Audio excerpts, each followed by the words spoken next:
Listo. Bueno, buena noche. Muchas gracias por venir en esta tarde tormentosa, que no estaba fácil el acceso. Muy rico que estén acá. Como les comentaba Marta, la idea hoy es trabajar un poquito un tema que hemos venido desarrollando hace ya varios años, y es pensar en alternativas para fortalecer competencias para la vida y prevenir riesgos psicosociales en los niños y los jóvenes. La intención es hacer una propuesta en la cual podamos tener algunos elementos al final de la charla, espero muy aplicados, prácticos, que se puedan pensar en la vida cotidiana, tanto si se mira como padres o si se mira como docentes o en cualquier ámbito en el cual tengamos relación con niños y adolescentes. Para comenzar, les voy a leer un poemita de Benedetti que a mí me parece muy bonito y que resume de alguna manera el sentido de esta propuesta. ¿Qué les queda por probar a los jóvenes en este mundo de paciencia y asco? Solo graffiti, rock, escepticismo. También les queda no decir amén, no dejar que les maten el amor, recuperar el habla y la utopía, ser jóvenes sin prisa y con memoria, situarse en una historia que es la suya, no convertirse en viejos prematuros. ¿Qué les queda por probar a los jóvenes en este mundo de rutina y ruina? Cocaína, cerveza, barras bravas. Les queda respirar, abrir los ojos, descubrir las raíces del horror, inventar paz, así sea a ponchazos, entenderse con la naturaleza y con la lluvia y los relámpagos, y con el sentimiento y con la muerte, esa loca de atar y desatar. ¿Qué les queda por probar a los jóvenes en este mundo de consumo y humo? Vértigo, asaltos, discotecas. También les queda discutir con Dios, tanto si existe como si no existe, tender manos que ayudan, abrir puertas entre el corazón propio y el ajeno. Sobre todo les queda ser futuro, a pesar de los ruines del pasado y los sabios granujas del presente.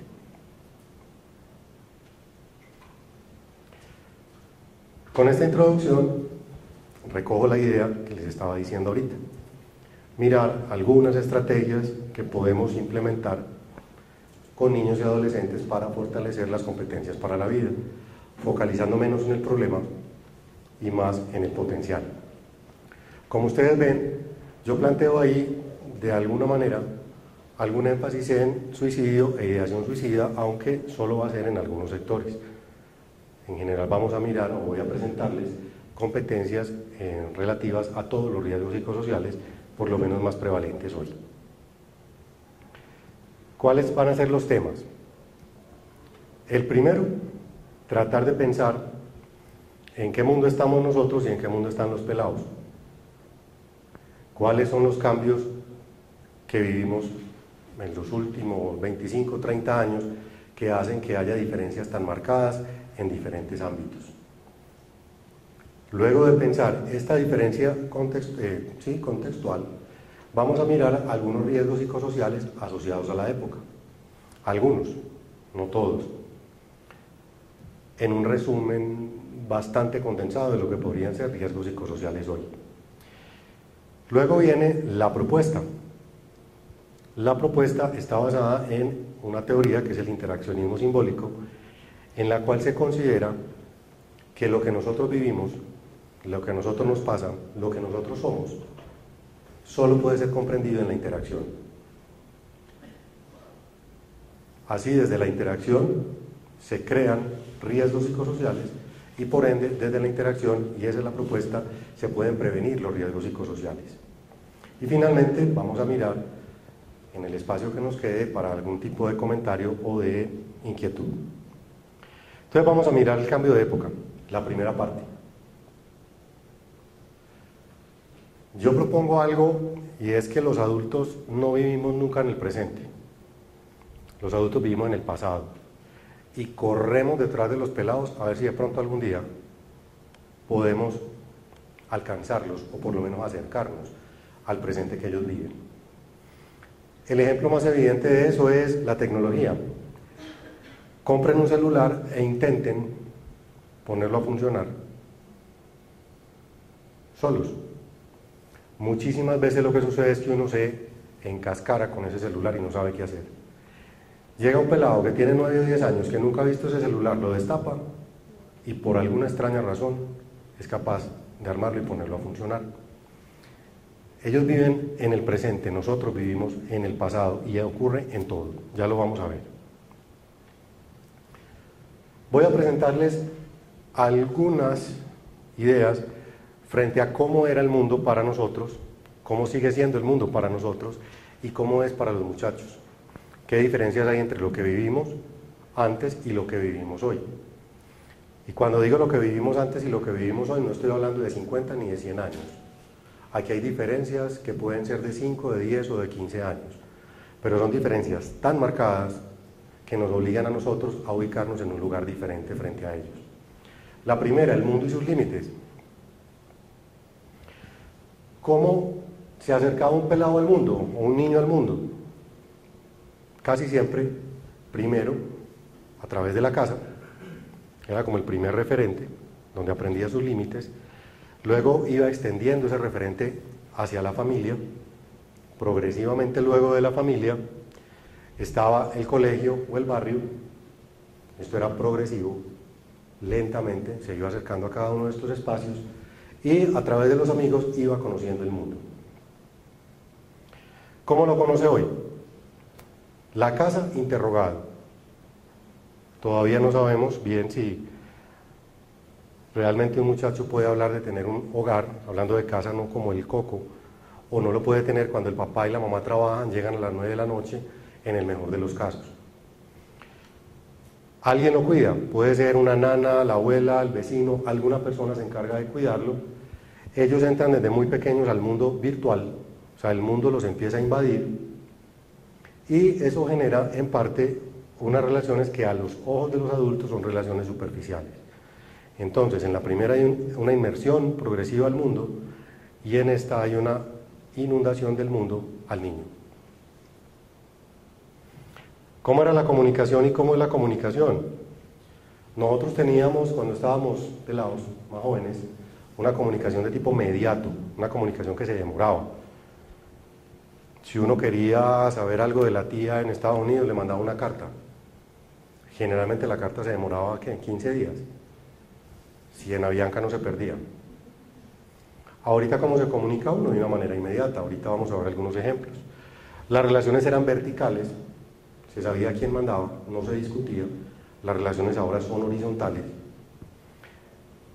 La forma de comunicarse, se intentaba que fuera una forma correcta de comunicación. Hablar bien, escribir bien. Ahorita basta que ustedes miren, para los que acá sean docentes, los trabajos que muchas veces entregan los estudiantes y son trabajos escritos en lenguaje Facebook hasta hace poco y ahora peor Twitter, con una cantidad de abreviaciones y de cosas que se dificulta comprenderlas. La comunicación era lineal, ahora la comunicación es multimodal, simultánea y además era presencial y ahora es fundamentalmente virtual. Algunos ejemplos, ya les mencioné el primero. En cuanto al segundo, de la verticalidad, muchas veces en la casa le decían, le hablé, y no había que justificar el le hablé. Si le hablaron, le hablaron. En este momento, con el le hablé, muchas veces surge una pregunta, ¿y por qué tengo que hacerlo? Y puede ser una pulga de 4 años, la que está interrogando al papá. Dígame por qué. No es tan fácil como lo era antes. Se hablaba de una manera supuestamente bien hablada, ahora hay muchísimas formas de hablar diferentes. Antes era una cosa a la vez, ahora si se tiene una sola forma de comunicación, al mismo tiempo vamos muy lento y la conversación se establecía muchas veces alrededor de un café o alrededor de una mesa con otras personas y en este momento los medios virtuales son los que facilitan la comunicación. Frente a las relaciones, ha cambiado de un contacto físico a una presencialidad de tipo virtual. La comunicación era de contacto, ya no es de contacto, de mucho menos contacto. El centro de todo era la familia y ahora el centro de todo, como ustedes pueden ver ahí un chat con video, son los otros, a través de la virtualidad, que pueden estar en cualquier parte, no tienen que estar cerquita.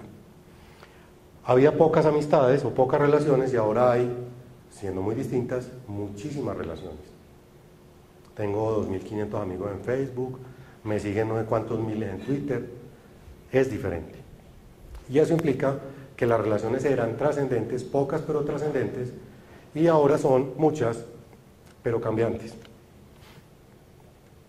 Un ejemplo de eso, dos ejemplos reales. Estoy muy preocupada porque mi hija tiene muy pocos amigos, no es sociable y se la pasa pegada a ese computador. Eso es una inquietud de una mamá. Probablemente esa pelada tenga más contacto con más personas en este momento que lo que la mamá tuvo y ha tenido a lo largo de toda su vida. Pero es una lógica que la mamá no alcanza a comprender. Y otra también es de una mamá, y era la exigencia de ella que le presentara a los amigos. ¿Cuál es el problema? Que los trajera a la casa. El problema es que tiene amigos en Noruega, en la China, no se los va a poder presentar, a no ser que sea por pantalla. Pero como para la mamá esos no son amigos, entonces ahí hay un desencuentro total. La escuela. Antes los profesores, yo no lo fui, pero hasta unos años atrás eran profesores omni todo. Y el profesor era el que sabía, el profesor no se le discutía. No se discutía lo que el profesor planteaba. En este momento, y desde hace ya bastantes años, el profesor es un facilitador de procesos.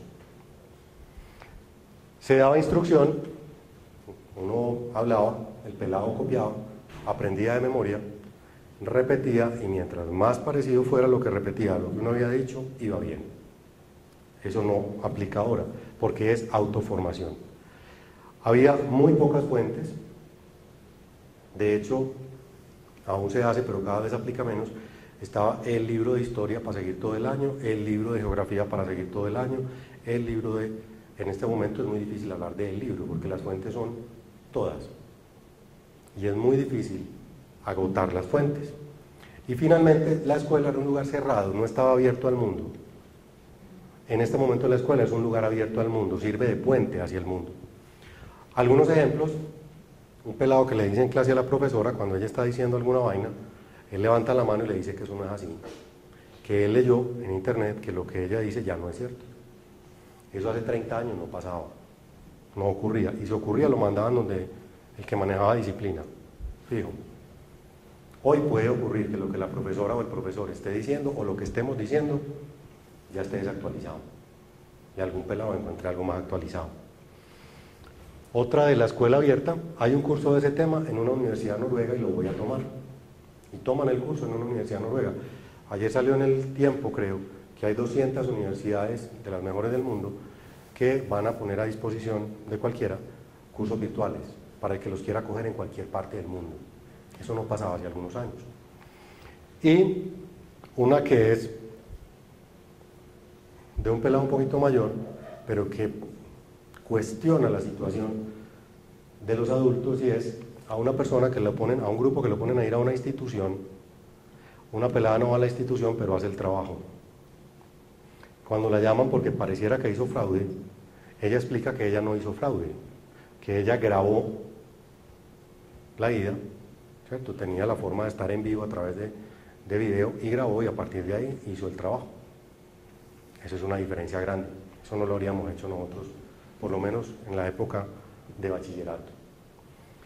En cuanto a la identidad, los muchachos o los niños constituían su identidad a través del proceso familiar. Ahora lo hacen de múltiples maneras, están enfrentados a relaciones diversas desde muy pequeños. Tenía una lógica regional, ahora tiene una lógica universal. Uno se contacta con todo el mundo. Las costumbres propias eran las costumbres que valían, las que tenían peso. Ahorita cada vez es más difícil saber cuáles son las costumbres propias y cuáles son las ajenas. Y finalmente la construcción progresiva de la identidad, que se daba lentamente, como les decía ahora, con la familia, con la gente cercana, ahora recibe una gran cantidad de influencias externas, que ya no sabemos si son externas, porque ya es difícil definir lo interno y lo externo, como algunas que vemos acá. Por ejemplo, el reggaetón no tiene nada que ver con nosotros, culturalmente hablando, pero es un asunto que se está convirtiendo o es un elemento identitario. Y es algo contra lo que pelear no tiene sentido. La literatura, tal como la entendimos nosotros, es difícil de comprenderla ahora. En mi caso yo trabajo con pelados de primer semestre de psicología. Ir con ellos a la biblioteca a buscar un texto es complicadísimo, porque ellos no entienden la lógica de la biblioteca. No son capaces de entender la lógica de la biblioteca, hay que entrenarlos para que la entiendan. Y la identidad se construye con personas que en general no son de acá, son de afuera del país. Ahí hay un ejemplo de quién puede ser un elemento identitario para nuestros muchachos. El ritmo de vida. La escolaridad comenzaba a los, ¿qué? 5 años, más o menos. Tal vez no lo recibían más pequeñitos. Se podía esperar, ahora ya no se puede esperar, todo se quiere ya. Había una oferta muy limitada, muy limitada, de antojos, por decirlo de alguna manera. Ahora la oferta es desbordada. No es sino pensar en los celulares, que es un ejemplo que les voy a dar ahí más adelante. Y había una idea y era que con el trabajo y el esfuerzo, si usted lo mantenía en el tiempo, le iba a ir muy bien en la vida. Ahora probablemente, si un pelado quiere estudiar, casi que desde que está recién nacido en algunos colegios, hay que ir a pedir cupo, comprar acción y ojalá tenga rosca, porque si no, no va a entrar al colegio. Y entran desde año y medio, 2 años, desde muy pequeñitos. Como ven ahí, una pequeña haciendo mala cara porque un aparato que ya tiene un mes, y ese es el caso de los celulares, aunque no necesariamente es un mes, ya puede estar en desuso, puede estar anticuado. Y eso hace que se burlen de ella o se burlen de él, si no está actualizado con todo lo que hay que tener cada vez más rápido. Y ahí hay una imagen en la cual, eso es muy propio de alguna parte de nuestra cultura, es ¿qué importa si se muere joven? Pero vivió mientras estuvo vivo.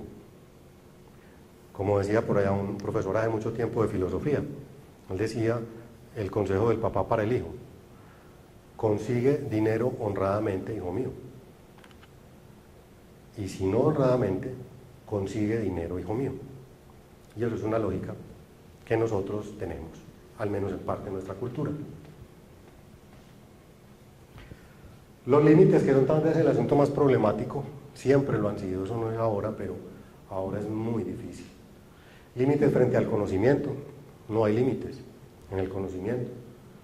Si ustedes hacen un rastreo bibliográfico, en el caso de los académicos, de un tema X en internet, van a ver que es inagotable la producción y no hay forma de leerlo todo. Se han perdido los límites en la norma, antes era muy claro aparentemente cuál era la norma y por qué se debía cumplir, ahora no, todo es relativo. Los límites entre el mundo real y el mundo posible, antes uno sabía hasta dónde llegaba y qué podía hacer, ahora pareciera que todo es posible y que uno puede alcanzar cualquier cosa que desee, aunque eso es una mentira. Y todo esto unido nos lleva a una pregunta en la cual los pelados siempre se han dado muy duro, siempre se han confrontado, pero que ahora es más difícil todavía. Una pregunta: ¿por quién soy yo? A la hora de la verdad, ¿quién vengo siendo? Es una pregunta que siempre ha estado, pero ahora es más complicada. Algunos ejemplos.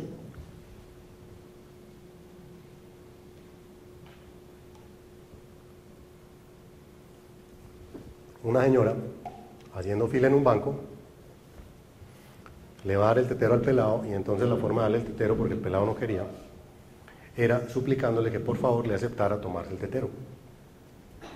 Si eso a los 2 años va a ser muy complicado después pedirle algo sin suplicarle, falta ver qué va a pasar.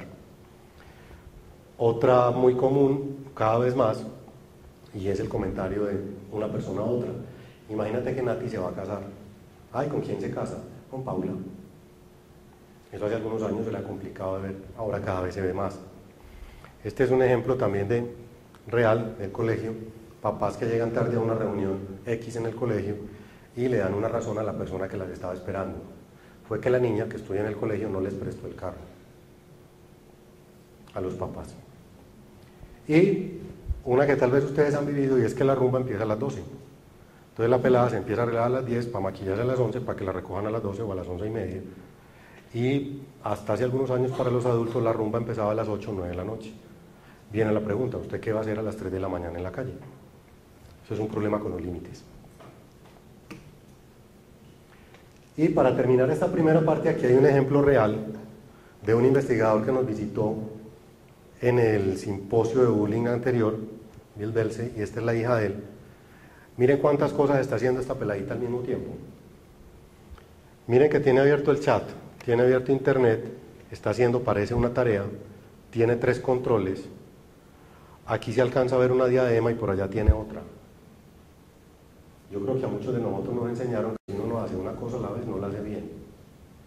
Los pelados ahora son multitarea. Es más, póngalo a hacer una cosa a la vez y verá que se enchonchan. Hay que ponerlo a hacer varias, porque no se enredan. Esta es una imagen real de la hija de este caballero que en gran medida aplica para nuestros jóvenes. Como resumen de esta primera parte, progresiva integración al mundo antes, hoy el mundo los invade y esto implica que hay que tener lugares claramente definidos para el acompañamiento. ¿Cómo sucedía? La familia era el centro, la escuela los acogía y luego entraban al mundo. ¿Cómo ocurre hoy? El mundo es el eje, es el que los invade, la escuela sirve como una especie de coraza protectora, en algunos casos, no todas las escuelas sirven para eso, y la familia es algo interrogado. ¿Cuál es el lugar de la familia hoy? Esto nos lleva a la segunda pregunta, la de los riesgos psicosociales asociados a la época. ¿Qué es lo que tenemos que prevenir? Si este es el contexto, y esto es lo que justifica la primera parte en la que les dije, vivimos en el pasado y los muchachos en el presente, y aquí hice una comparación presente-pasado, ¿qué es lo que hay que prevenir? Voy a mostrarles algunas estadísticas tratando de no cansarlos con los números. Aquí hay un ejemplo de algunos riesgos.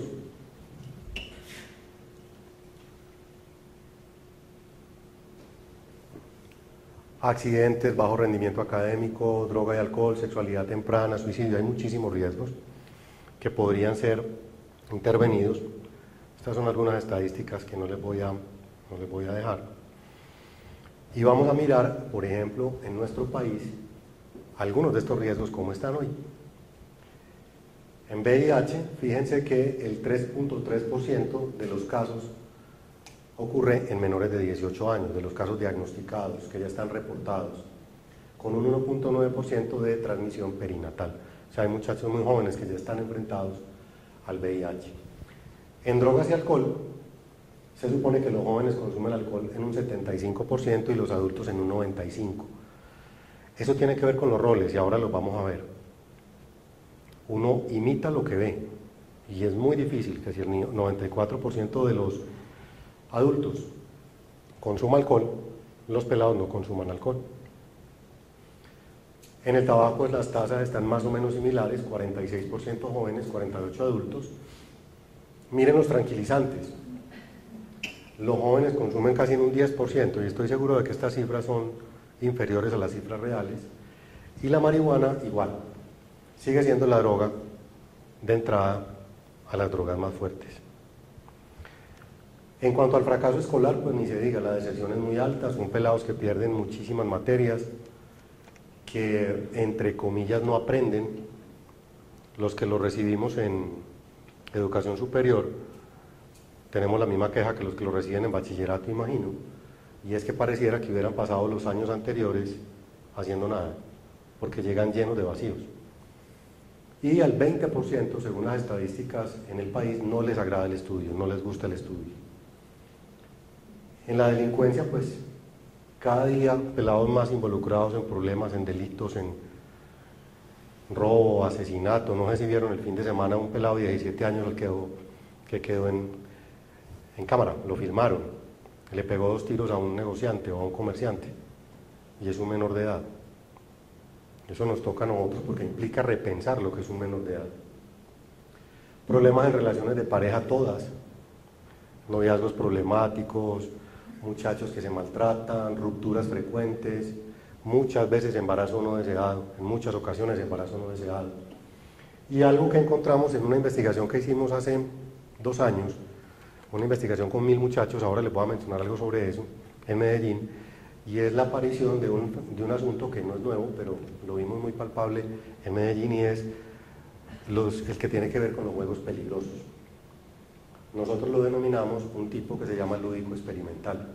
Son pelados que se meten en situaciones de altísimo riesgo, poniendo en riesgo la vida, que saben que está en riesgo la vida, pero aún así lo hacen.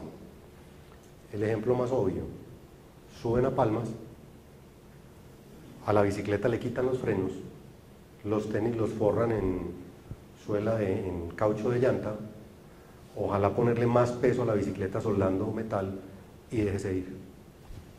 Ese es un pelado que sabe que se va, por lo menos, a porrear y se puede matar muy fácil. Esos juegos peligrosos cada vez los vemos más. Acá tenemos otro riesgo psicosocial que tiene que ver con los autoesquemas en nuestros jóvenes, muy deteriorados. A ellos no les gusta cómo son y buscan elementos externos que llenen esos vacíos que sienten, los hacen sentir infelices. Siempre los han tenido, los hemos tenido.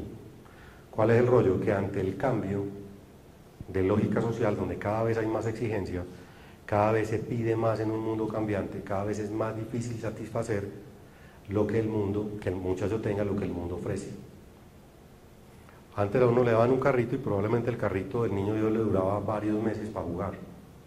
Ahorita si a usted le dan un carrito, a los 15 días ya salió otro carrito mejor. Y eso se vuelve una insatisfacción imposible de cumplir. Y este es un ejemplo real. Son cirugías, no es un accidente. Esas son cirugías buscadas.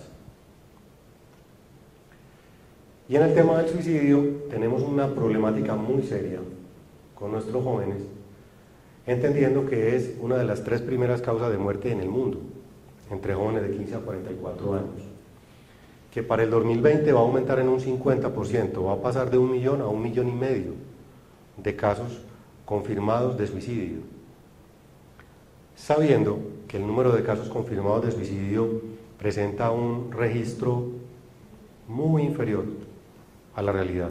Realmente el número de casos es mucho mayor, pero se enmascaran las causas por las cuales la gente muere. Y teniendo en cuenta también que por cada suicidio hay 20 intentos de suicidio. Entonces este es un fenómeno muy difícil de manejar, que cada vez más lo encontramos en nuestra sociedad. En 2 investigaciones que se han hecho en Colombia, una del doctor de Subiría, nos muestra el panorama. Quien tiene un primer intento suicida, la mitad lo va a volver a intentar; el que tiene 2, el 70% lo va a intentar de nuevo, y al que tiene 3, el 90% lo va a intentar. Y nosotros encontramos, así como en el caso de Subiría, que habla de un 41% de algún tipo de idea de suicidio y un 16% de intento de suicidio en Bogotá, en una muestra de 2.000 jóvenes. En Medellín nosotros encontramos cifras similares, incluyendo en la ideación y en el intento al que les mencioné ahora, el lúdico experimental. Entonces, la problemática de suicidio es una problemática muy seria como riesgo psicosocial en nuestros jóvenes. No sé si vieron el de días pasados, una niña de 14 años en el colegio, que se paró en la mitad del patio, hizo 2 tiros al aire, se llevó un revólver de la casa, entiendo. Cuando todo el colegio se hizo alrededor de ella, intentaban convencerla, sonó la campana y la peladita se pegó un tiro, enfrente de todo el colegio. Y se mató, una niña de 14 años. Ahí viene una pregunta: ¿qué estamos haciendo nosotros para que este tipo de cosas cada vez sucedan más? Como esa hay muchísimas. Panorama de lo que vivimos en Antioquia. Contexto. Van a ver que el contexto es fundamental en esta propuesta del rol. Por eso traigo algunas cositas de contexto. Estos son datos del 2010, de la muestra que se tomó. El 39% refiere violencia física por la pareja y un 11% refiere violación por la pareja. 76% refiere control por parte del esposo. Y aquí hay una bastante pesada. Miren, por ejemplo, la segunda. El 26% de los hombres y el 13% de mujeres afirma que cuando un hombre golpea a una mujer, seguramente ella le dio motivos. Creo que escucharon algo parecido hace algunos meses, que las mujeres somos muy cansonas, entonces si le pegó fue porque la vieja lo fregó. Miren la que sigue. 9.1% de los hombres y 7.4% de las mujeres dice que hay situaciones en las cuales se justifica que un hombre le dé una cachetada a su mujer. Estamos hablando de un golpe en la cara. Y el 9% de los hombres, grave, pero no sé si más grave aún, el 7.4% de las mujeres lo justifica. Piensen en un muchacho que nazca y viva en ese contexto los primeros años de su vida, para que hablemos de los roles, que es lo que vamos a hacer ahora. Esto nos lleva a unos retos. Tenemos una sociedad anómica. Una sociedad anómica quiere decir una sociedad en la cual los límites son difusos. Diciéndolo de una manera, los límites son borrosos. Un muy buen ejemplo de la anomia es como si la sociedad fuera una red. Mientras más cercanos estén los nudos de la red, más va a atrapar a las personas, más las va a contener. Mientras más separados estén los nudos, más va a sentir la gente que no tiene de dónde agarrarse. Una sociedad anómica es una sociedad con los nudos muy separados. Eso es un concepto que viene de Durkheim, un sociólogo del siglo XIX. La idea es crear sociedades vinculadas. La soledad, asunto de época, combatiéndola con redes.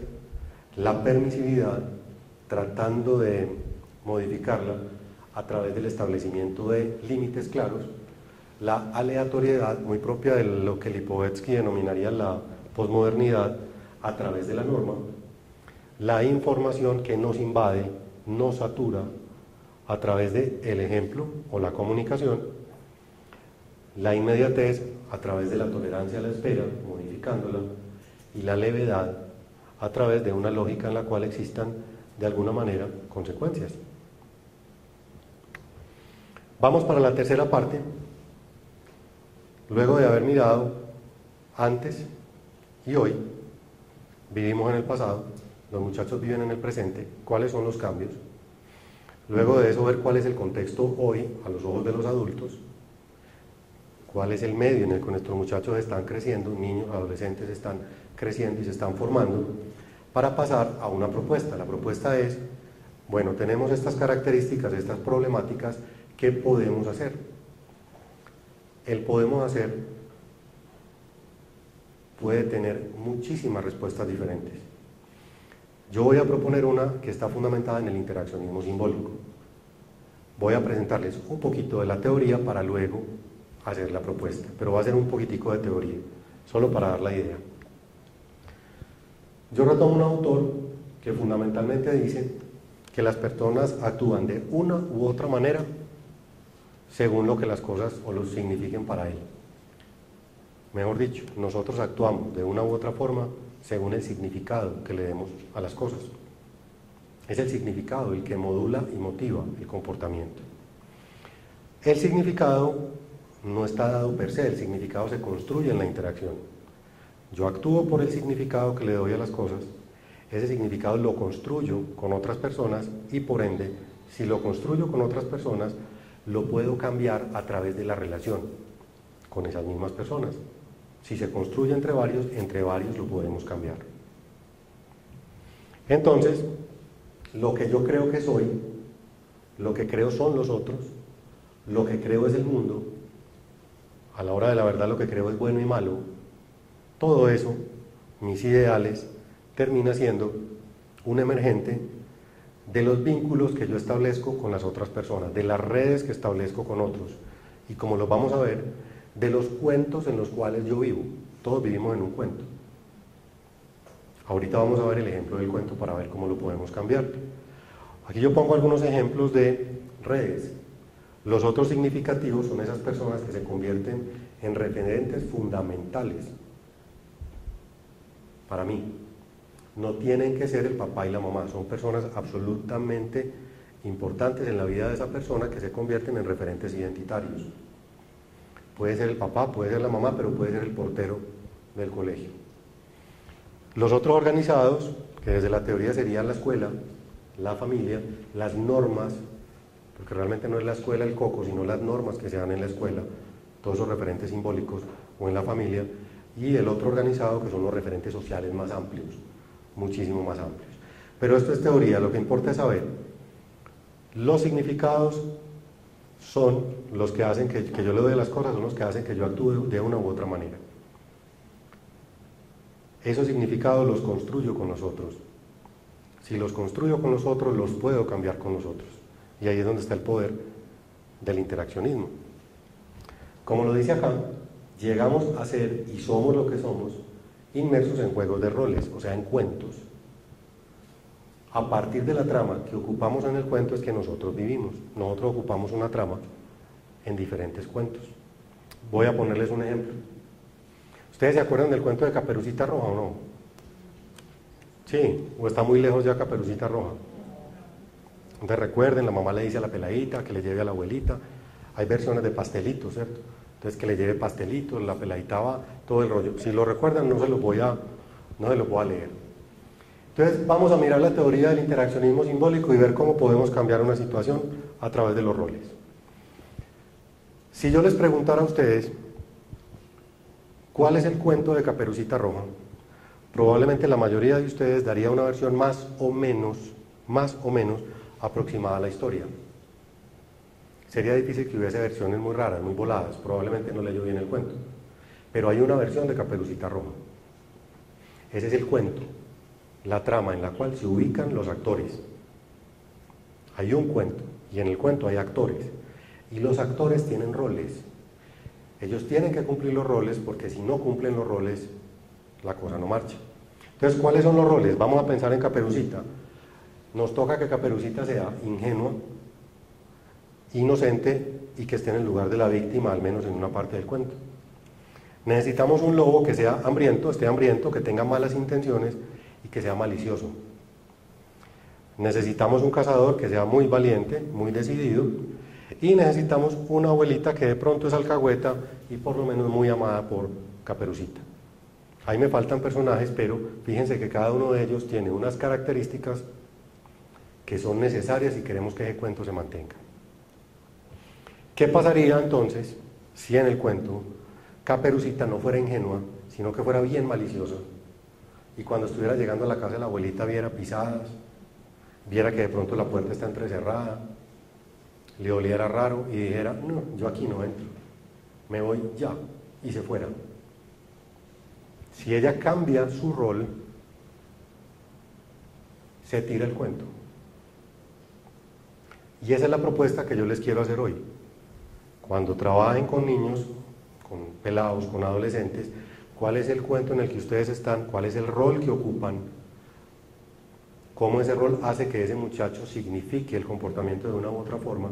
¿Y cómo van a cambiar ustedes su rol para que él cambie el de él, patirano del cuento? En la casa, en la escuela o en cualquier otro espacio. Vamos entonces a la última parte, la de los roles posibles, protectores o ligados al empuje. Como les decía,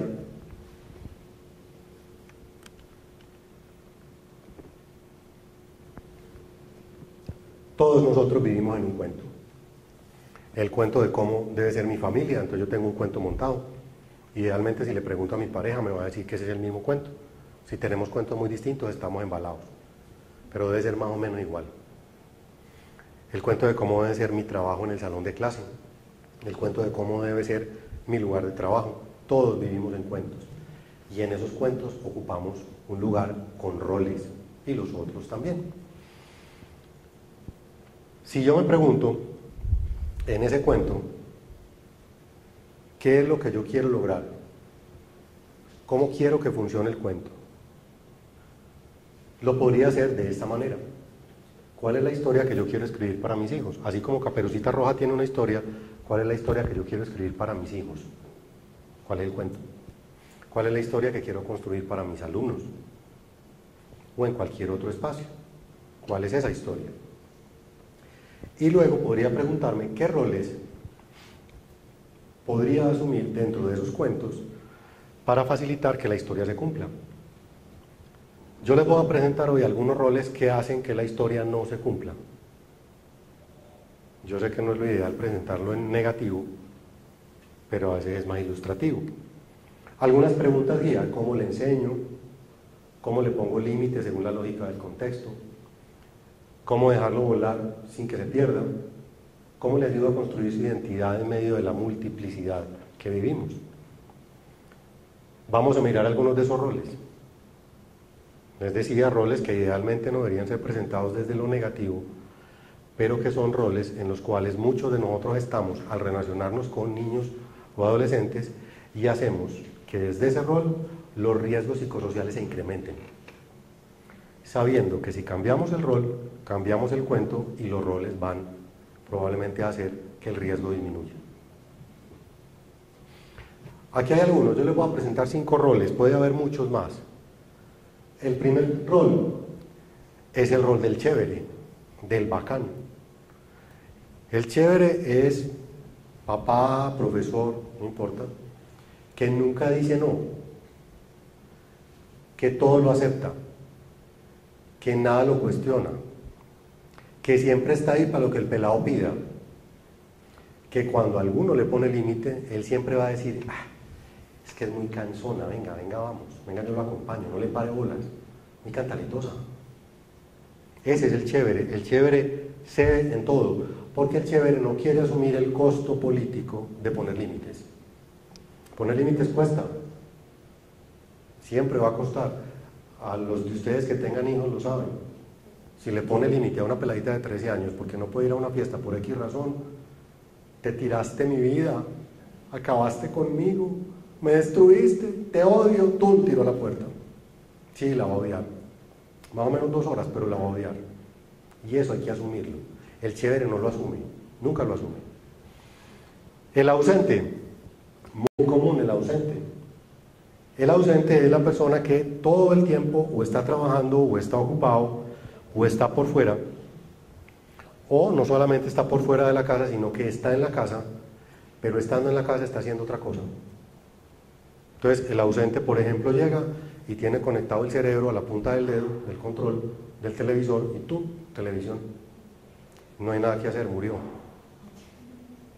Es muy común el ausente, nunca está presente, o si está presente, como que no lo estuviera. El incongruente es aquel que dice una cosa y hace otra. Nunca se sabe a la hora de la verdad qué es lo que quiere y qué es lo que espera. Cambia constantemente de parecer. Es el que un fin de semana es el más laxo, más querido, le da permiso a la peladita para ir a unos 15 y a los 8 días le pega una jugada, le dice de todo. Es que esa lidera esas fiestas, ese es el colmo, eso no se puede hacer, esto aquí va a cambiar, vamos a poner otras reglas, pero a los 8 días es otra vez un bacán, es que yo te adoro. Son personas que uno no sabe dónde están ubicadas. A veces ceden en todo lo que el pelado quiere, le entregan todo lo que quiere, a veces no le dan ni lo necesario, a veces lo acompañan en las tareas o en las actividades escolares, van al colegio, pero puede ser que al siguiente trimestre digan que están mamados, que eso ya es autonomía de él, que es un problema que ya va a dejar de lado. Uno nunca sabe a qué se atiene con el incongruente. El extremista, que aplica una lógica. La lógica es, por alguna época, en algún tiempo, el muchacho es lo mejor, brillante, genial, espectacular, bajado del cielo, qué orgullo que seas el hijo mío, o qué orgullo que seas mi alumno, lo pongo de monitor, espectacular ese pelado. Pero después se va para el otro lado, es lo peor del mundo, yo cómo pude confiar en ti, tú no sirves para nada, tú no me traes sino problemas, y oscila entre los dos extremos, o lo peor o lo mejor. Es una variedad del incongruente, aunque en medio de su incongruencia es congruente, porque está en los dos extremos. Y hay uno que yo le puse el nombre de reencarnado, porque cree que hay que vivir las cosas como él las vivió o como él quisiera haberlas vivido. En mi época no era así, en mi época no se vestían así, en mi época no se hacían las cosas de esa manera. Es que aprenda cómo debe bailar. O sea, es que el verdadero baile bueno es el baile que yo le voy a enseñar. Entonces le enseñan a bailar de una manera que cuando el pobre pelado se va para una fiesta y baila como le estaba enseñando el tío, queda como un zapato porque el tío es setentero y ya no se baila así. Y ahí donde el pelado le diga algo. Porque es que hay que vivir la adolescencia como él la vivió o como él cree que la debió vivir. Es un imago absolutamente pétreo, no hay forma de modificarlo. Estos son por lo menos 5 roles de relación con los pelados. Vamos a ver cuáles son los cuentos que propician, así como Caperucita, esto también propicia cuentos. Con el chévere, yo voy a hacer algo muy resumido, hay muchas más cosas, pero puede ocurrir que los jóvenes que viven con el chévere, como padre o como docente o como otro significativo, tengan una muy baja tolerancia a la frustración. Todos se lo merecen, nada es suficiente y ante el menor obstáculo se rinden. O puede ser que el joven ponga límites a través del acting out. El acting out es actuar en un escenario distinto a aquello que el pelado quiere arreglar en otro lugar. ¿Me explico? Es cuando ustedes salen de la casa muy ofuscados porque pelearon con la pareja, cogen el carro, salen del garaje y alguna persona se les atraviesa y ustedes le cantan la tabla, le tiran el carro y terminan chocados. Es un mal ejemplo, pero es para ilustrar, usted está descargando la piedra donde no es. Eso es una forma de entender el acting out. Puede suceder que estos pelados entren en una cantidad de conductas problemáticas, impulsivos, intolerantes, difíciles de manejar. Y también puede suceder que no sean capaces de poner buenos límites en sus relaciones, sean relaciones súper problemáticas. A veces son maltratadores, a veces son maltratados, a veces son víctimas de bullying. Hay muchas características ahí. Con el ausente, a veces sucede que el pelado tenga asuntos problemáticos con sus autoesquemas, crea que no valga o lo lleve al suicidio, a depresión, a ser víctima o victimario en bullying porque reclama un lugar. O dificultades para establecer relaciones afectivas en tanto no tienen referentes y son ignorados. Cuando son ignorados, ellos pueden actuar de la misma manera. Entonces, en el ausente puede haber otro tipo de cuento. Los que viven en el cuento del incongruente pueden ser muchachos muy retraídos. Yo escribo ahí pasan de agache, muy propio para nuestra cultura, porque ¿qué han aprendido? Que digan lo que digan, no hagan lo que hagan, vale huevo, no les van a parar bolas. A veces son muchachos a los que les pasan por encima, víctimas de matoneo aterradoras, y explotan. Un ejemplo forzado de esto, porque no tiene que ser así, son estos casos de muertes colectivas en Estados Unidos. Un estudiante, un asunto de neuro, muy buen estudiante, era silencioso, era callado, era retraído, y cuando uno menos piensa, coge 2 fusiles, 4 pistolas, 3 granadas, y acaba con todo el mundo. A veces tienen ese tipo de explosiones, obviamente es un caso extremo, pero a veces tienen ese tipo de explosiones. O puede pasar que frente a lo incongruente, como no toleran la falta de claridad, se vuelvan muchachos violentos, dañinos, ofuscados, groseros y altamente reactivos. Lo paradójico de esto es que cuando uno tiene un muchacho altamente reactivo, uno tiende a reaccionar de manera incongruente. Uno puede que inicialmente responda brusco y cuando uno se calma entiende al pelado y habla con él, pero entonces cuando él vuelve y lo torea a uno vuelve y se pone brusco. Entonces uno repite el cuento del incongruente, uno sigue repitiendo el cuento. Con el extremista a veces ocurre que hay problemas con la identidad del muchacho, no la identidad sexual. Eso tiene más que ver con lo moral. Soy bueno, soy malo, ¿qué debo hacer? Lo que estoy haciendo lo estoy haciendo bien hecho, lo estoy haciendo mal hecho. A veces son muchachos muy temerosos, parecen paralizados. Pueden también tener explosiones y en muchas ocasiones son pelados que dependen en gran medida de la evaluación externa. En gran medida dependen de lo que se les diga de afuera. Pueden convertirse a veces en personas que gastan compulsivamente o se articulan a grupos sin ningún criterio. Hay una serie de características ahí particulares. Con el reencarnado hay 2 alternativas, puede haber más. Son muchachos que en ocasiones buscan sombras que lo protejan, buscan bajo qué árbol protegerse y tienen una característica muy particular, todo lo proyectan. Siempre todo es culpa de otro, nunca es culpa de ellos, siempre proyectan las cosas. Y también entran en conflicto permanente, esa es otra variante con los adultos, pero a diferencia del primer modelo que les había mostrado, que entra en conflicto pidiendo límites, este muchacho no entra en conflicto pidiendo límites, este entra en conflicto luchando contra los límites. Es una modalidad diferente y por eso se interviene de manera diferente, no se puede hacer igual.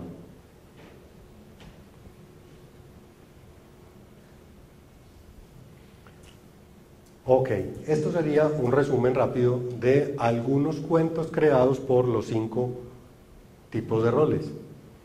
¿Cuáles roles podríamos crear? ¿Qué podemos hacer si encontramos o que nosotros estamos viviendo un rol de esos? Todos estamos en algún rol de esos, muy difícil no estarlo.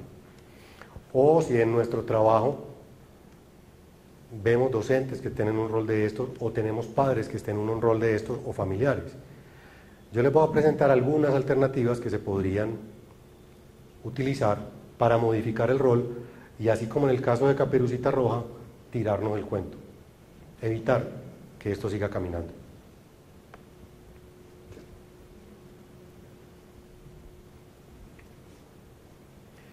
Con el chévere, aunque esto del chévere, lo primero que les muestro ahí, cuestione sus propios miedos, aplica para todos, pero con el chévere es bien importante.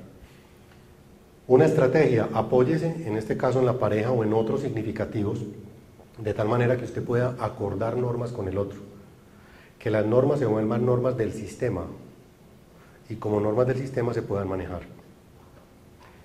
De alguna manera defina innegociables, innegociables que inicialmente ojalá deben ser pocos. Uno tiende a veces a exigir o que el pelado cumpla todo o cede para que no cumpla nada. A veces es más útil definir algunos innegociables puntuales en la casa, en la escuela o en otro espacio, ante los cuales no se cede, pero muchos otros en los que sí se puede ceder. Lo importante es definir cuáles son esos innegociables según el cuento que yo quiero, en este caso que nosotros queremos, en el aula o en la familia. Definen que puede ser flexible. A la vez que uno define innegociables, define asuntos en los cuales uno puede ceder, uno puede permitir que haya cambios. Ante la primera señal de acting, que ya intenté explicar que era un acting para los que no tengan formación en este tema, siempre hable con la persona y busque ayuda, no espere. Eso se le pasa, eso no, eso es la adolescencia, no espere, consulte, pregunte. Y jamás minimice una amenaza de suicidio. Es común que, como la cosa es bacaneada, esas amenazas de suicidio no se les pare bola, no se le ponga cuidado, y realmente eso es un problema, hay que ponerle cuidado. De manera concreta defina qué es lo que se tiene que ganar su hijo o su alumno, pero de manera concreta. Yo pongo un ejemplo muchas veces y es: mami, ¿puedo hacer tal cosa? Y la mamá le responde, es una sardinita de 13 años, tú ya sabes muy bien lo que tú tienes que hacer y lo que no. Esa es una muy mala respuesta. Dígale concreto qué puede y qué no puede hacer. Es la única manera que ella pueda ir interiorizando eso, y es la única manera que uno tiene después de evaluar lo que pasó. Sea concreto, no sirven las nebulosas. Esas abstracciones con pelados son muy complicadas. En ese orden de ideas, si le va a dar plata para salir, si le va a dar una carita feliz o alguna cosa que sea un premio, digámoslo así, evalúe si se lo ha ganado, y si se lo ganó, dígaselo, que sepa por qué. Para el caso de los papás o de las personas que tienen jóvenes a cargo, nunca le haga las tareas, acompáñelo en el proceso de hacer las tareas, motívelo a buscar soluciones, no necesariamente le haga todo solucionándolo por él, y si mete la pata, por ponerlo de un nombre así muy coloquial, permítale que asuma la responsabilidad, no la asuma por él. Ejemplo simple: tenía que llevar una cartelera al colegio, la dejó en la casa. Problema porque se va a ganar un rollo con la profesora. Llama llorando a la casa, mami, tráigame la cartelera ya. Usted sabe que no puede llevar la cartelera, pero se la lleva y se la pasa por la reja. No le está enseñando nada ni le está ayudando nada. Es mejor que sufra. La dejó. Le va a doler a uno como un diablo cuando llegue así con la raya negra de la lágrima, pero aprendió. Eso tiene que ver también con aplazar la gratificación. No necesariamente se gratifica de una vez. Enséñele a que la gratificación se aplaza, no siempre es inmediata. Algo muy obvio, pero que casi nunca lo hacemos, y es limitar o controlar lo que se ve en internet. Y para el caso de los papás, computador en el cuarto de un sardino es un tiro en un oído. No es lo ideal el computador en el cuarto. Lo ideal es que esté en un lugar común, al menos el computador que tiene acceso a internet, en un lugar común. Y ojalá pudiera conocer a las personas con las cuales el muchacho sale, los subgrupos con los que está en clase, por ejemplo, para los profesores. Todo esto hace que el chévere ocupe un lugar, deje de ser el bacán, el que permite todo, y lo pone en un sitio en el cual es capaz de poner algunos límites, límites que no tienen que ser muy grandes, pero que en la medida en que los empiece a generar van a producir cambios. Con el ausente, algo que es obvio, seleccione algún tiempo disponible para los hijos, pero no puede ser un tiempo disponible obligatorio para sus hijos. Me voy a explicar. Si usted el único tiempo disponible que tiene para sus hijos es el tiempo en el cual el pelado va a fútbol, que es la pasión de él, y usted lo obliga a que deje el fútbol para que se quede con usted, porque ese es el tiempo que usted tiene, eso es un doble problema. Trate de seleccionar espacios, así no sean muchos, con el pelado, en el cual pueda estar en actividades que ojalá a él le gusten o en las que él sea bueno. Y si se lo puede reconocer en esas actividades, mejor. Yo pongo un ejemplo ahí, cualquiera de las matas, pues de las flores, pero puede ser cualquiera. De cuando en vez llámelo, o si no lo va a llamar, use la virtualidad. A uno como adulto la virtualidad a veces le parece amenazante, úsela a favor, póngale un mensaje. ¿Qué puede pasar si uno llama a un pelado de 13, 14 años al mediodía? Probablemente ni le conteste, o le conteste así con algo parecido a un gruñido. Probablemente no le cuente una cantidad de cosas, mami, qué rico escucharte, no sabes la alegría que me da que estés pendiente de mí, eso no se lo va a decir. Probablemente diga que, sí, ajá, bueno, sí, no importa, no lo tome personal. Sabe que usted está ahí y eso es lo que importa, ya ganó. El éxito no está en la respuesta que el pelado le dé, el éxito del asunto está en que el pelado sepa que usted está ahí. Y ahí es donde marca una diferencia. No es llamarlo todo el día, pues, un intenso tampoco. Esta es una que casi no la hacemos los adultos. Valore sus logros y reconózcalos. Cuando yo digo valore sus logros, son los logros de él o de ella, del niño, del adolescente. Un ejemplo que ayer hablaba con mi esposa, si usted le dice al pelado que tienda la cama, y eso es una lucha tender la cama, y al final tiende la cama, pero no la tendió como a usted le gustaba, en general, uno de alguna manera le muestra que la cama quedó mal tendida. No que la tendió, sino quedó mal tendida. Uno casi nunca reconoce lo que hace porque no es lo que uno quiere, sino lo que él puede hacer o lo que él quiere hacer. A veces hay que reconocerle sus logros entendiendo los límites a los que el pelado llega. Para él el orden es distinto que para mí el orden. Son nociones diferentes. Recuerden lo que les decía al principio, el mundo nuestro es un mundo muy distinto al de los pelados. Hay diferencias radicales. Escuche sus historias, para él son fundamentales. Obviamente hay momentos, hay situaciones, pero si lo va a escuchar, párele bolas. Probablemente la historia sea una historia que a usted no le va a cambiar la vida.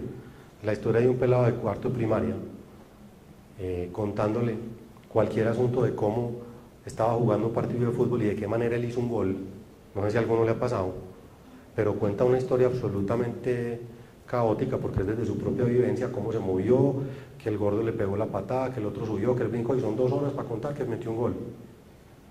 Y muchas veces uno se desespera y le dice, bueno, pero ¿qué? ¿Metiste el gol tan lindo? Sí, bueno, vamos pues, y le cortó el chorro. Si usted lo va a escuchar, escúchelo de verdad, porque esa es su historia, y eso es lo que él ha vivido, y así ve él el mundo, así para uno sea otro rollo. Y si no lo puede escuchar, dígaselo, y lo escucha después.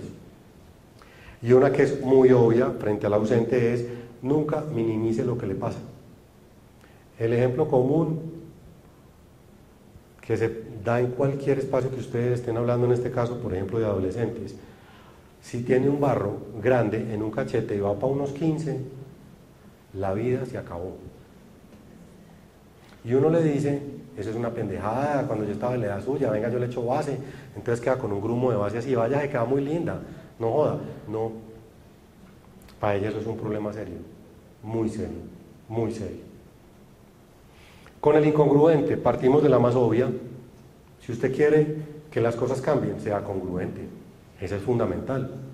Si usted no quiere que el pelado grite, no le grite, y ojalá no grite. Si usted quiere que sea organizado y ordenado, sea organizado y ordenado. Pero va a ser muy complicado si usted le exige al pelado que no le grite a la mamá y usted le grita a su esposa. O al revés. Cuando uno le pega un grito a un alumno, para que el pelado lo respete a uno. Eso no tiene sentido. En cosas cotidianas, tratar de ser congruente. Hay una muy difícil, que se liga con algo que les voy a hablar más adelante, y es, paradójicamente, con los pelados, muchas veces, desde muy pequeños, lo que buscan es que uno le enseñe límites. Ellos están aprendiendo límites. Y uno aprende límites contra algo. Debe haber algo que sirva de referente para que uno pueda aprender hasta dónde llega y hasta dónde no. Sin referentes no hay aprendizaje de límites. Y lo paradójico es que el aprendizaje de los límites para los pelados es el adulto. Si el adulto se confunde en sus límites, nunca le va a enseñar límites. Entonces, lo voy a poner en términos muy coloquiales, si uno se pone pico a pico con un pelado, no le está enseñando límites. Usted tiene que ser el ubicado. Él puede ser muy desubicado y estar desesperado y a veces levantar la voz y decir a veces cosas que no son, pero usted no, porque usted es el referente para los límites de él, no al revés. Y hay definir para el incongruente, como les decía ahora, definir unas normas con los pares, ojalá normas acordadas y en las que se hable el mismo idioma. Ponerse de acuerdo, los papás, la psicóloga del colegio, los profesores, en este caso hablando del ámbito escolar, frente a cuáles son las normas, qué es lo que hay que cumplir y hablen todos el mismo idioma. Si no se habla el mismo idioma, eso se vuelve una fuga que no la maneja nadie. Hay algo que genera a veces malestar,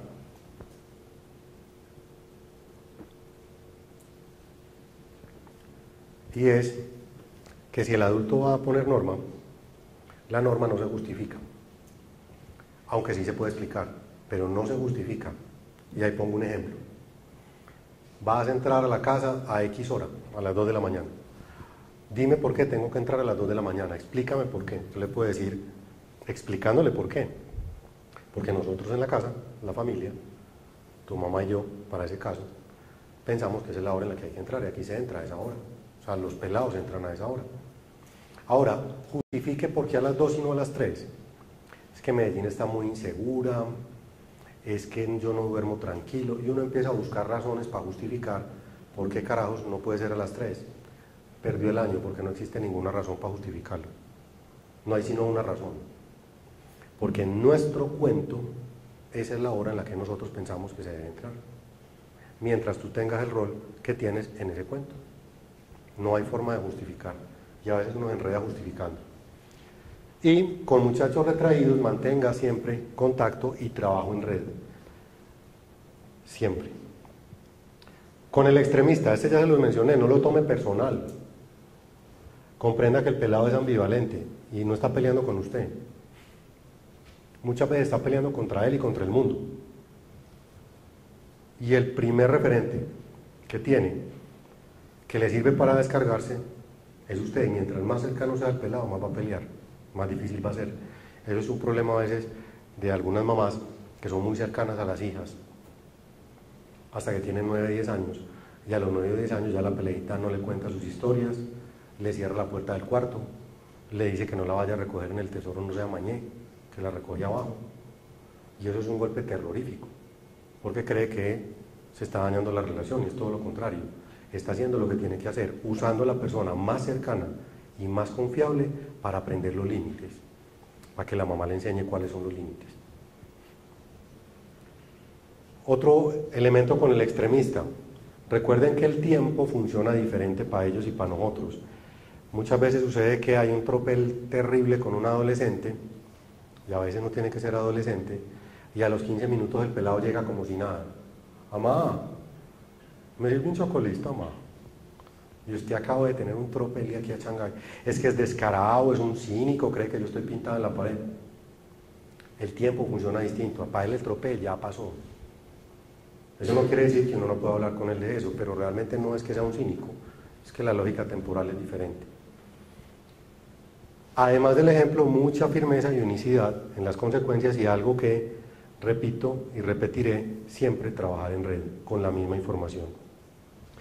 Esta que es muy común, es una herramienta muy utilizada por el extremista, pero es pésima, humillarlo, y humillarlo frente a los amigos. Es un pésimo negocio, eso no debe hacerse. Estar atento a las personas con quien sale, o qué compra, qué lleva a la casa, y a veces sucede que el extremista podría generar cambios muy pequeños, por ejemplo, permitiéndole desde muy pingüinito escoger en algunas circunstancias cosas que le gustan.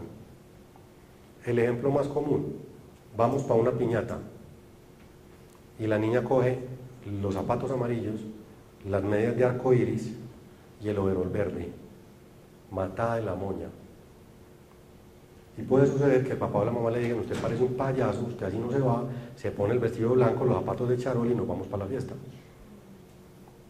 Es muy común. En ocasiones permítale que use lo que le gusta o se coma lo que le gusta. Pregunta de consulta: ¿yo qué hago con la niña? Una niña de 5 o 6 años, ¿yo qué hago con la niña? Esta no era pero voy a decir brócoli. Que haga lo que haga, no come brócoli. Se lo hago en sopa, se lo unto, lo pico en pedacitos. No come brócoli, ¿yo qué voy a hacer? ¿Y por qué no come brócoli esa pelada? No le gusta el brócoli. Pero le tiene que gustar el brócoli porque la mamá cree que el brócoli es lo mejor y lo tiene que comer porque ella siempre lo ha comido. Hay que embutirle brócoli a la peladita. Y eso es un caso de consulta, angustia total. No come brócoli, sí, no come brócoli. Tenaz. Con el reencarnado, ya cerrando, mostrarle claramente los propios gustos, pero permitir que desarrolle los suyos, o sea, mostrarle los míos, pero también, y los del cuento, pero también que pueda desarrollar los propios. Ahí hay dos variantes. El primero, diferenciar los gustos del niño o del adolescente de la norma. Hay cosas que le gustan, pero no se pueden hacer o no se deben hacer. Si uno no es claro en eso, se vuelve permisivo. Si uno no tiene claridad entre el gusto y la norma. Pero hay otra variante, diferenciar los gustos del adulto de los del niño o del joven. Si uno no es claro en eso, ya se vuelve autoritario, tiene que hacer lo que yo quiera. Ese es un equilibrio difícil de manejar, pero que se puede hacer para romper el rol del reencarnado. Otras cosas muy sencillas, que creo todos de alguna u otra manera lo hacen, es buscar otras personas adultas que lo puedan acompañar. Adultos significativos, los que hacen deporte, el entrenador, un profesor, y ojalá no chocar con esos referentes. Probablemente durante una época ese pelado va a querer más al profesor que lo va a querer a usted. Sí, eso puede pasar. Eso cree él, nunca lo va a querer más, pero lo va a valorar más y lo va a idealizar y se pone la ropa. Vale, eso está bien. Eso es una forma de aprender también y de reconocer quién es uno. Y finalmente, no minimice sus sueños. Yo ahora les hablaba de no humillarlo, eso va de la mano de no minimizar sus sueños. Minimizar los sueños es: quiero ser cantante, quiero ser baterista, yo quiero vivir del teatro, el teatro es la vida. Y uno muchas veces, ¿qué responde? Espere que crezca. Ay. La inocencia es muy linda. Vea a su papá y yo cómo nos matamos trabajando. Déjelo, él dice: quiere el baterista, quiere el baterista. Eso no obsta para que tenga que estudiar, para de pronto ir el baterista. ¿Cómo que va a ver? Finalmente, ya para cerrar, recuerden, somos parte de una trama simbólica, de un cuento. Todos tenemos un cuento armado. Si nosotros reconocemos cuál es ese cuento que queremos, comprendemos los roles que estamos ocupando en ese cuento, como familia, como docentes o en cualquier ámbito, reconocemos si estamos ubicándonos en cualquiera de estos 5 subtipos que les di y muchos otros que hay, podemos realizar acciones muy pequeñas, que creo les mostré varios ejemplos, que cambian el cuento al cambiar el rol. Y eso puede hacer que el muchacho o el niño no tenga problemas, por lo menos en algunos aspectos, tan gruesos como lo que están teniendo.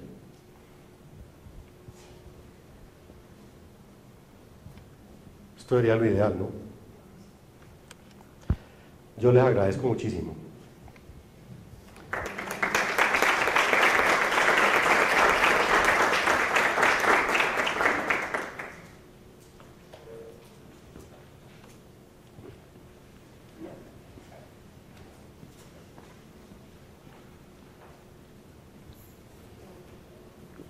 ¿Cómo? Bueno, tenemos un espacio para preguntas.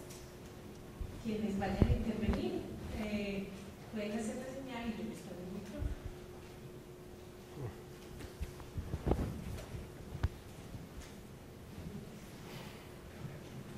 Buenas noches.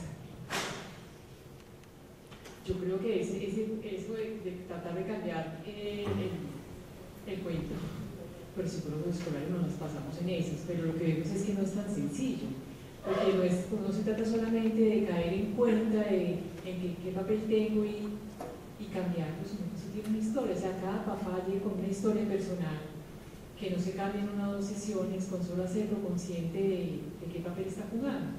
Pues digo en esos términos. Entonces, hay que ir más allá, pero desde la perspectiva suya, ¿cómo? Porque es que no se trata solamente de que tome conciencia y decir, entonces haga esto o aquello para cambiar su papel y darle la vuelta al cuento. ¿Cómo hacer realmente, desde esa perspectiva que usted propone, para que haya una toma de conciencia diferente? Hágalo de otra manera, no lo haga más allá, hágalo más acá. Complicado, total. ¿Va a cambiar totalmente el cuento? Probablemente no. Pero mientras más concreta sea la sugerencia, más puntual sea la dirección en la actividad que uno le puede orientar al papá o a la mamá o al que sea, en cuanto a qué puede hacer, que eso va más allá de caer en cuenta, probablemente genere más de un impacto. Pero cambiar el cuento no lo va a cambiar. Es generar algunos movimientos en el cuento que a la larga pueden generar otros cambios mayores. Pero creo que cambiar el cuento no es posible. Y menos en una intervención en el ámbito escolar. Y menos en 2 sesiones, como usted lo dice. Ni siquiera en una psicoterapia. ¿Eso quiere decir que no podemos hacer nada? No. Uno sí puede hacer cosas. Siempre y cuando sean cosas concretas, puntuales y muy claramente definidas. Y a veces puede que lo intente y no le va a funcionar. Puede ser. Porque son cosas muy puntuales, además los papás van a eso. ¿Qué? ¿Cómo? Sí. No se dice qué y cómo, no saben contentos. Sí, puede ser. Entonces, finalmente, son capaces, porque es que no es solamente decir voy a hacer esto, es que hay algo en su interior que no les permite hacerlo. Puede ser. Pero no los meta todos en la misma bolsa. Pero puede ser. Que hay un cuento suyo también. Después lo miramos, que esto no es uno a uno. ¿Qué otra pregunta hay? O quedó muy claro o quedó muy enredado. O ya es hora de comida. Bueno, mi pregunta es, igual este cuento se va cambiando dependiendo del tipo de población que atendemos, ¿cierto? En este momento estamos atendiendo una población muy vulnerable, que es el municipio de Caldas, que es vulnerable porque por la parte de la violencia, la drogadicción, ¿cierto? El bullying, el planeo, y aparte de eso hay muchísimo maltrato y la mayoría de las familias son familias disfuncionales. Súmale, Juan, la parte de la parte académica, que tampoco nos ayuda. ¿Por qué? Porque tienen un modelo de educación muy de antes, ¿cierto? Y no, uno ve que por más recomendaciones que uno implemente, por ejemplo, para ciertos estudiantes, bajo un diagnóstico, por ejemplo, de TDAH, ¿cierto? No, ninguna de las dos partes las aplican. Uno, ¿cómo haciendo ahí entonces para ir modificando ese cuento? Haga el primer ejercicio. Yo aquí propuse 5 subtipos. ¿Cuáles son los subtipos que hay allá? Todos. No existen todos. Acuérdense que lo que les dije, pónganlo concreto. ¿Cuáles son los subtipos? Y empiece a pensar en cuáles son esos subtipos. Como decían, es un asunto que depende del contexto, de una historia y de una cantidad de condiciones, porque no es una plantilla para usar. Un primer ejercicio que uno puede hacer es qué subtipos encuentro acá, y a partir de los subtipos empezar a mirar qué forma de intervención puedo implementar, porque esto no es una plantilla para aplicar, es una estrategia para pensar. Ahora, otra cosa que sugiero, ¿cuáles son los objetivos que uno se propone al intervenir? Porque a veces uno se mete en un cuento que es cambiar algo que no se puede cambiar. Es el famoso cuento de desnutrido, familia disfuncional, maltratado, violencia, vivía a 4 horas del municipio, y uno pone una historia eterna y quiere que el pelado viva de una manera totalmente distinta. No, no puede. Hay cosas que no se pueden hacer. Pero un muy buen ejercicio que podríamos hacer, y sería muy rico hacerlo, es, listo, sentémonos a pensar en la población, pensemos en subtipos, y a partir de ahí, siendo claros en los objetivos y realistas, mirar a ver si hay alguna posibilidad de cambio. Así sea chiquitica, porque a veces no hay forma de cambiar cosas grandes. Muchas gracias. Vale. ¿Alguna otra intervención? Bueno, te doy una intervención, Juan. Yo durante mucho tiempo pensé, como tú en la primera intervención, porque incluso mi formación es psicoanalítica, y aún sigo pensando que hay algo de fondo, ni siquiera algo, sino que hay toda una estructura que uno tiene que cambiar antes de posibilitar esos cambios.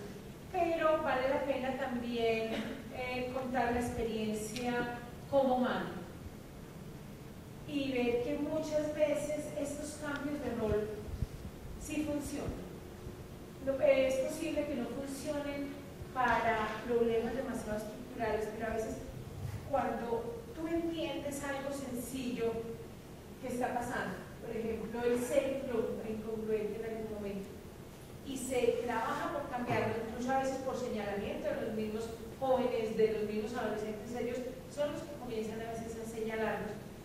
Sí creo que se pueden hacer cambios, y sobre todo dentro del contexto que Juan nos proponía al principio del interaccionismo simbólico, porque a veces son interacciones y puede que no sean muy superficiales. Tú cambias a veces la estrategia y es posible a veces cambiar el modo de relación. Eso no quiere decir que cambie la estructura de la personalidad o que alivie el síntoma que estamos trabajando, pero por lo menos sí nos da un escenario para poder hacernos otras preguntas, porque a veces lo complicado no es ni siquiera lograr hacer ese cambio como tal a través de una pequeña estrategia o una fórmula, sino cuando sabemos que hay algo estructural y algo de base muy profundo, pero que el escenario del cambio de roles es posible, que nos dé la posibilidad para incluir otra pregunta más, es necesitamos ayuda, necesitamos trabajar. Yo creo que tenemos que meternos en un trabajo mucho más profundo, y sí creo, Juan, que muchas veces eso sí lo logra la psicoterapia. Ok. Bueno, agradecemos a todos ustedes y en especial Muchas gracias por haber notado este espacio. Los esperaremos el próximo mes. Estamos en inscripciones de la maestría actualmente, ya se recibieron pues el y aquí estamos para crear estos espacios de discusión y reflexión que son tan necesarios.